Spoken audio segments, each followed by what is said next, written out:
வணக்கம் நாமக்கல் மாவட்ட மக்களே, நான் சத்யவர்ஷா. இந்திய அரசியல் அமைப்பு ஆலோசகராக பணியாற்றி வருகின்றேன். அனைத்திந்திய அண்ணா திராவிட முன்னேற்றக் கழகம்தான் ஆட்சி அமைக்கப் போகிறது என்பதை மக்கள் தீர்மானமாக ஒவ்வொரு இடத்திலுமே பிரதிபலித்து கொண்டிருக்கின்றார்கள். அங்கீகாரமாக நடக்கின்ற அநீதிகளுக்கு எதிராக மக்களுக்கு துணை நிற்கின்ற ஆட்சி அமைப்பு அனைத்திந்திய அண்ணா திராவிட முன்னேற்றக் கழகம்தான் என்று மக்கள் நம்பிக்கையோடு காத்து கொண்டிருக்கின்றார்கள். வருகின்ற சட்டமன்ற தேர்தலுக்கு முழுமையாக வாக்களிப்பதற்குரிய ஒரு மிகப்பெரிய எதிர்பார்ப்பு காத்து கொண்டிருக்கின்றது. அனைத்திந்திய அண்ணா திராவிட முன்னேற்றக் கழகம் வந்தால் மட்டுமே இன்று நடக்கின்ற அநீதிகளுக்கு தீர்வு எட்டப்படும் என்று வெகு நாட்களாக நம்பிக்கையோடு காத்து கொண்டிருக்கின்றார்கள்.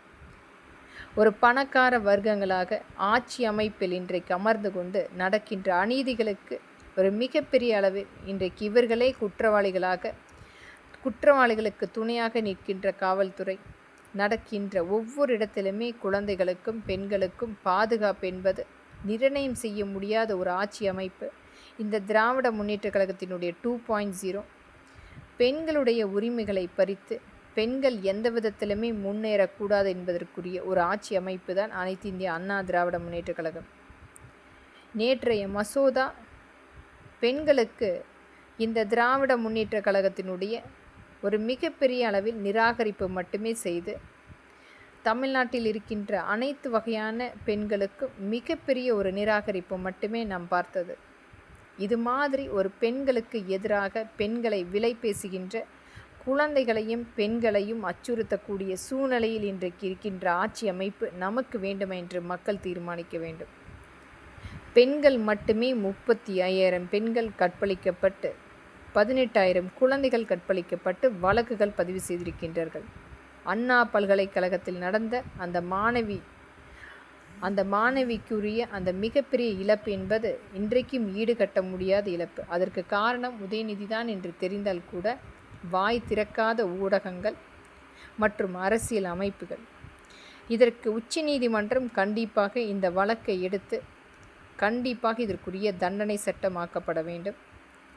குற்றவாளி இன்றைக்கு மிகப்பெரிய அளவில் தேர்தல் பிரச்சாரத்தில் ஒரு அங்கீகாரமாக ஒரு பணக்கார வர்க்கமாக நாம் பார்த்து கொண்டிருக்கின்றோம். ஆனால் பாதிக்கப்பட்ட அந்த பெண்ணுடைய நிலைமை இன்றைக்கு ஒரு பரிதாபமான ஒரு நிலை நாம் பார்த்து கொண்டிருக்கின்றோம்.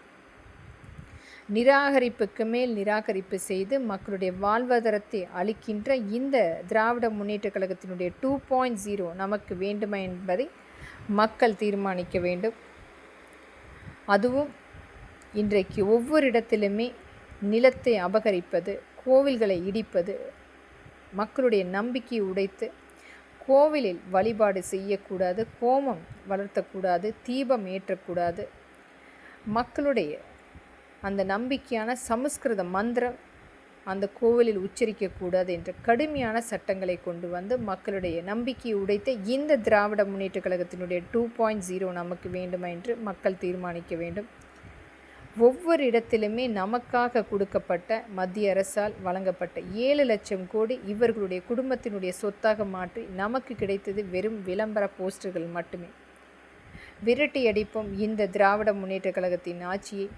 முழுமையாக வாக்களிப்பேர் இரட்டை இலை சின்னத்துக்கும் நம்மளுடைய கூட்டணி கட்சிக்கும். மீட்டெடுப்போம் தமிழகத்தை.